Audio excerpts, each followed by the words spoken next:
Otep, cher Kamit, aujourd'hui je vais parler avec vous de qu'est-ce qui est fait chez les Kamites quand il y a le décès d'un proche.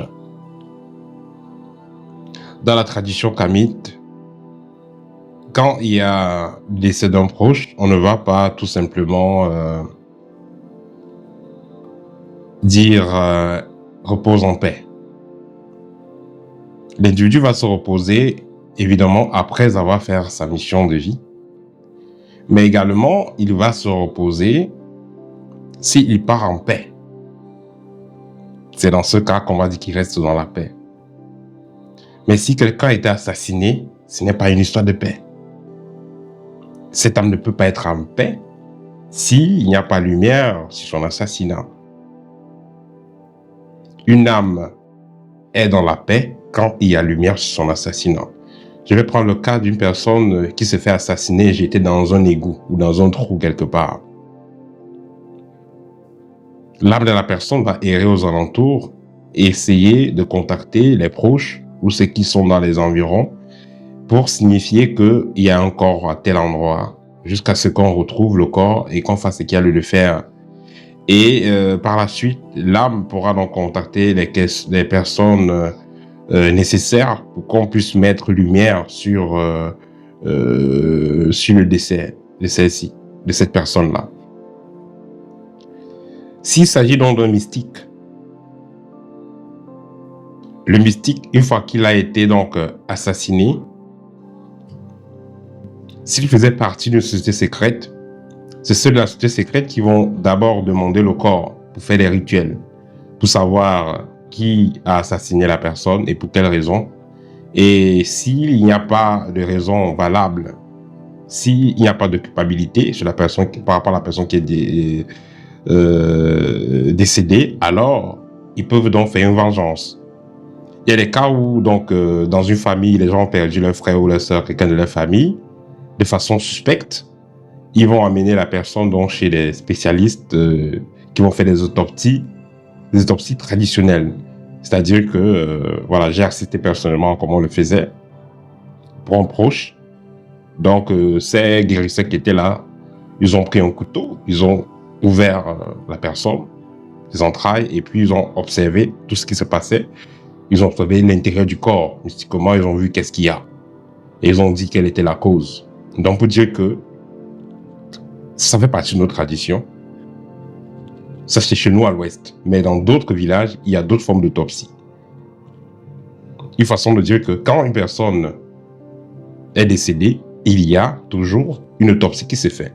Déjà, l'autopsie se fait de façon clinique. Et elle se fait aussi de façon traditionnelle.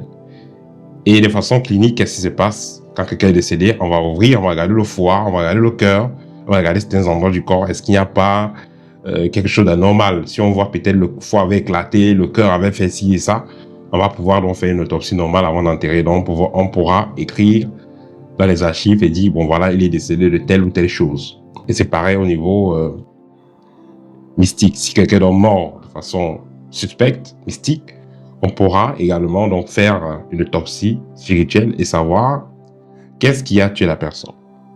Dans certains cas, où ça n'a rien à voir avec une autopsie matérielle, on peut appeler l'esprit de la personne et questionner l'esprit de la personne pour qu'elle dise qu'est-ce qui ou qui l'a tué, comment ça s'est passé, pour qu'on puisse faire établir une justice.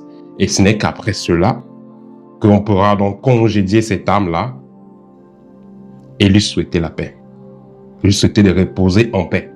On ne peut donc pas souhaiter le repos en paix à une âme dont la mort n'a pas encore été éclaircie. Donc, il n'y a pas eu encore d'éclaircie. C'est après l'éclaircie qu'on souhaite la paix. Tant qu'il n'y a pas d'éclaircie dans la mort, l'âme est disponible, surtout dans les 9 jours qui suivent la mort, l'âme est disponible de nous passer le message, de nous informer, d'inspirer les proches, afin que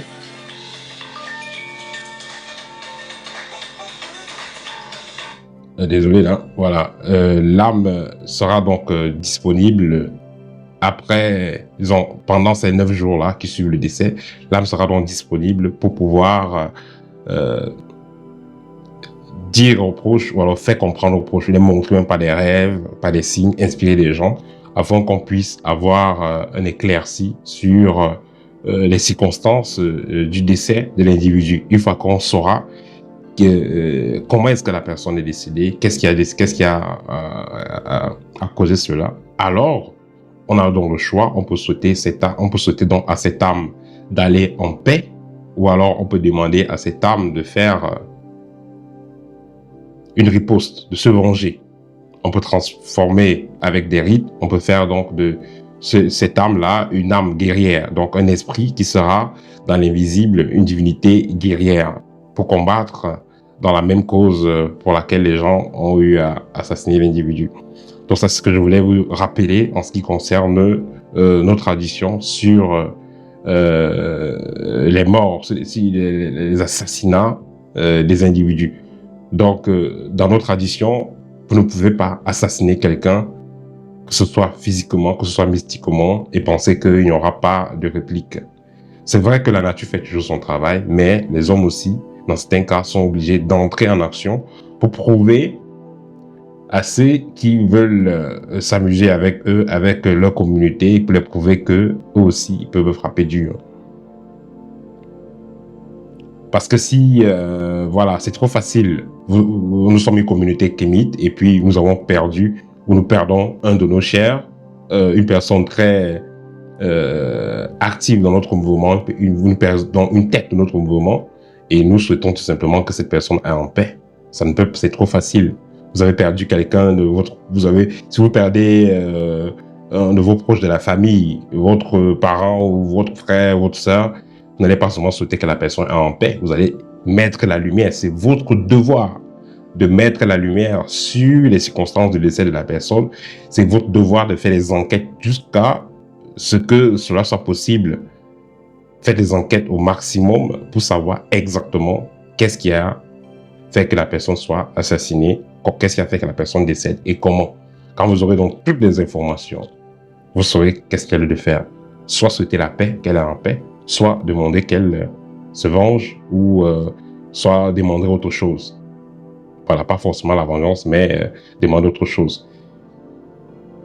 Donc ça, c'est ce que je voulais partager avec vous, parce que c'est important de noter cela.